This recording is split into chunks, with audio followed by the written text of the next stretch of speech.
Hola, hola, ¿cómo están? Y como lo prometido es deuda, hace justo una semana habíamos quedado de hablar sobre María como el arca de la nueva alianza, la Virgen María.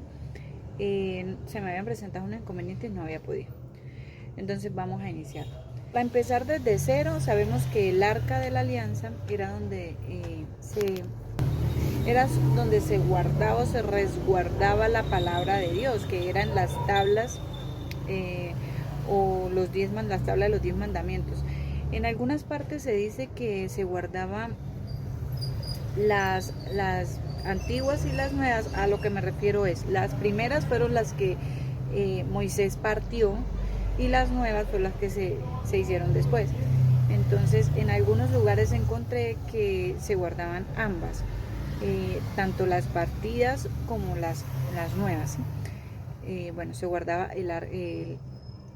la palabra de Dios, se guardaba la vara de Aarón, que era Aarón, saben que es el hermano de Moisés, era como quien hablaba por Moisés, porque Moisés era como tartamudo y era muy humilde y no era bueno para expresarse. Por el contrario, su hermano Aarón tenía más expresión. Más adelante hablamos sobre la vara de Aarón, pues tiene una historia interesante. Y también se guardaba el maná, que el maná era el alimento que Dios les proveyó por 40 años en el desierto. También más adelante en otro video hablaremos sobre el maná. Se dice que estas tres cosas estaban resguardadas en el Arca de la Alianza. El Arca de la Alianza fue construida por ciertas medidas, con ciertas estipulaciones por los israelitas, pero con orden precisa de Dios, ¿sí? Dios les dijo cómo la iban a hacer, de qué tamaños, todo. Luego ahondaremos en esos temas. Hoy les estoy hablando por encima, así como una explicación por encima. Bueno, entonces esa era el arca de la antigua alianza, el antiguo pacto, que fue el pacto que hizo Dios con el pueblo de Israel.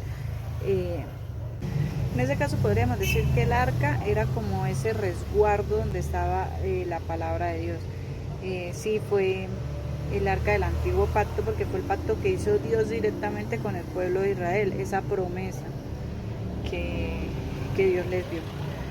Cuando llamamos la nueva alianza, cuando nace Jesucristo, y es el cumplimiento de esa palabra que Dios le dio al pueblo de Israel y de paso al mundo entero. O sea, con aquella promesa al pueblo se le dio al mundo entero, pero aquel mundo creyente, ¿sí me entienden? No quiere decir que, porque la salvación es para todos. Nosotros somos criaturas de Dios con un propósito, y ese propósito de salvación, pero depende de nosotros que ese propósito se cumpla en nosotros.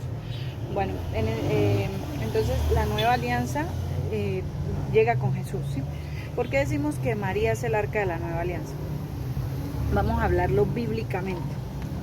Vamos a dar 10 citas bíblicas, o sea, serían 5, 5 del antiguo y 5 del nuevo, comparándolos para que veamos cómo lo que se habló en el antiguo pacto se cumple con el nuevo pacto. Entonces empecemos con el Antiguo Testamento.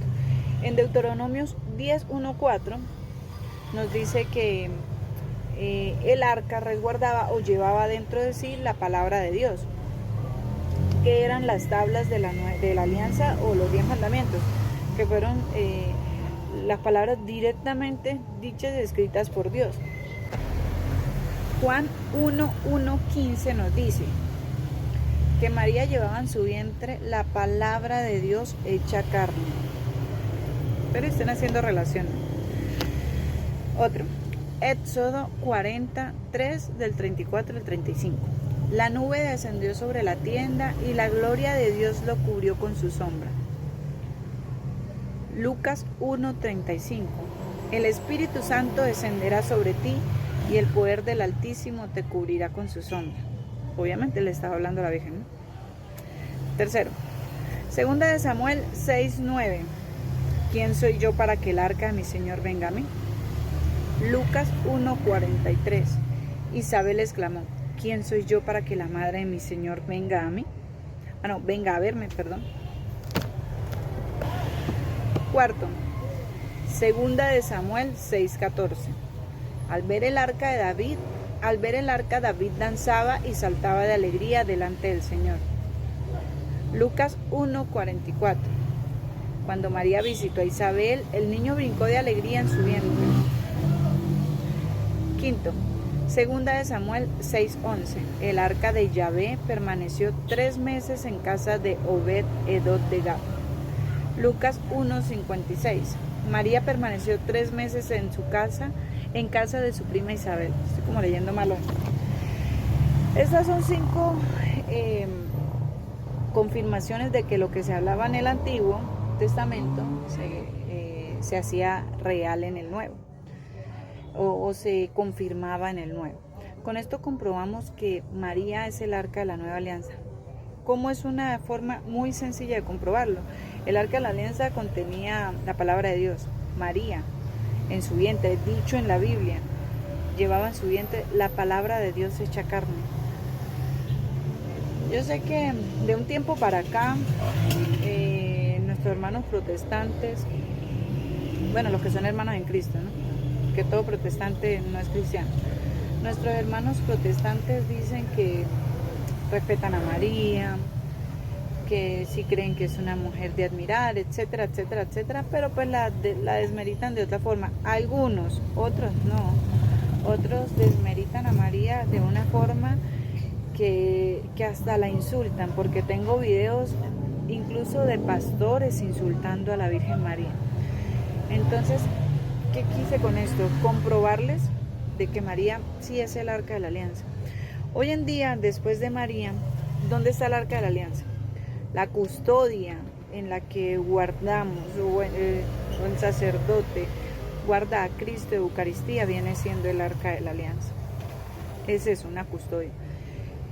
Quienes tienen el placer, la dicha, la honra de comer a Cristo de Eucaristía se convierten en arca de la alianza. Están resguardando dentro de su cuerpo la palabra de Dios hecha carne, porque nosotros creemos que en la Eucaristía está Jesús vivo, resucitado, no simbólicamente, sino en sangre, cuerpo y alma. Ahí se hace presente. No creemos que es un símbolo, creemos que es real. Entonces, quienes tienen la dicha, porque yo aún no la tengo, de poder comulgar, recuerden que son el arca de la nueva alianza de Jesucristo. Ustedes están guardando dentro de sí a Cristo, así que tenemos que resguardar nuestro cuerpo como esa arca que no podía ni siquiera, en el Antiguo Testamento quien tocara el arca merecía la muerte, o sea, debía de morir. Entonces guarden su cuerpo como un templo sagrado, porque están resguardando dentro de ustedes a Cristo Eucaristía. Dios los bendiga.